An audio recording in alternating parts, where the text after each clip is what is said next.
Welcome to my scientifically informed insider look at mental health topics. If you find this video to be interesting or helpful, please like it and subscribe to my channel.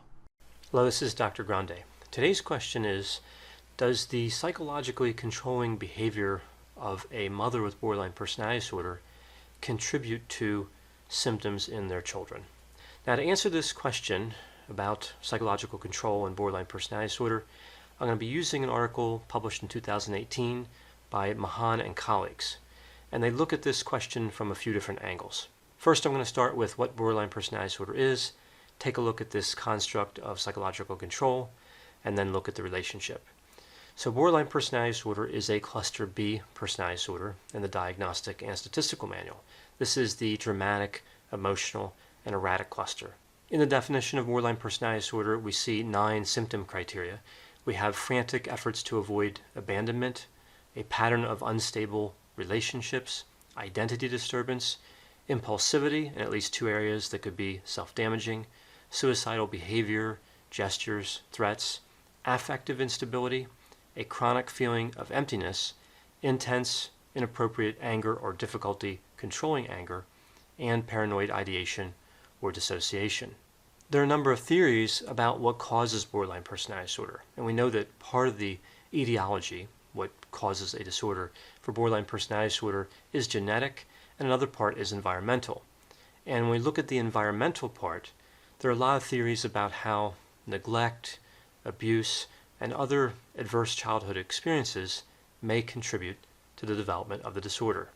So it makes sense that there would be this theory that psychological control could lead to borderline personality disorder or borderline traits. So let's take a look at the concept of psychological control. This is different than behavioral control. Psychological control inhibits or intrudes on the development of adolescent independence. So it interferes in a key step of development. Psychological control comprises a number of different potential behaviors, including negating expressed emotions. So this is when a parent invalidates the emotions of an adolescent, interrupting or talking over, so really a disturbance in verbal communication.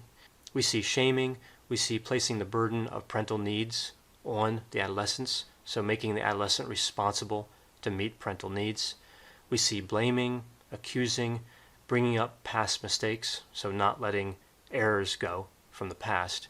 We also see emotional inconsistency and physically demonstrating disapproval, like eye rolling or turning away.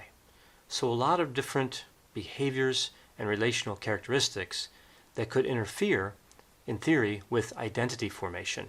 That's one of the reasons we believe that psychological control can cause problems, including mental health problems, because of this identity formation component.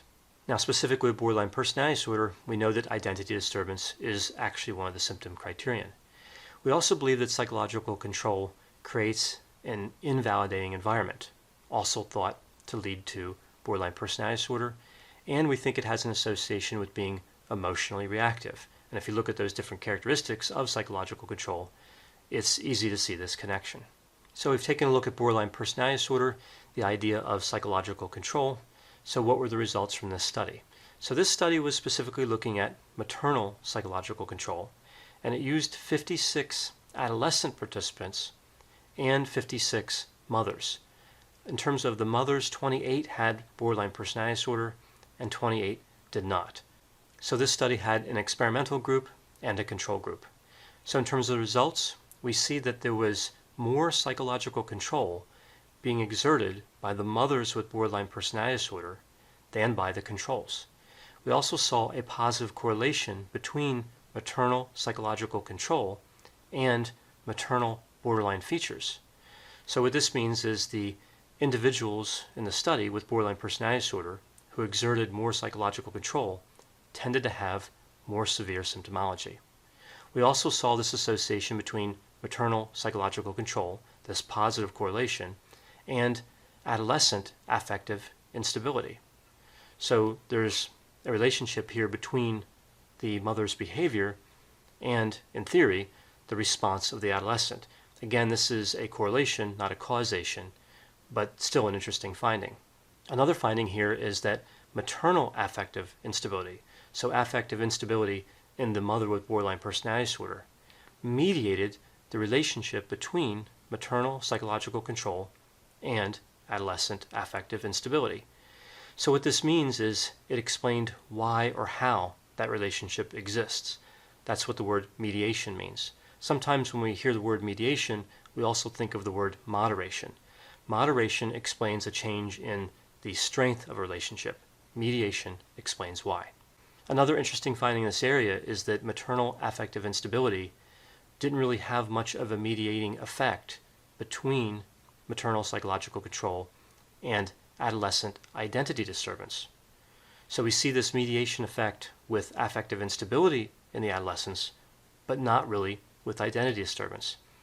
And going back to earlier, I mentioned that one of the theories here with psychological control and borderline personality disorder is that it interferes with identity disturbance.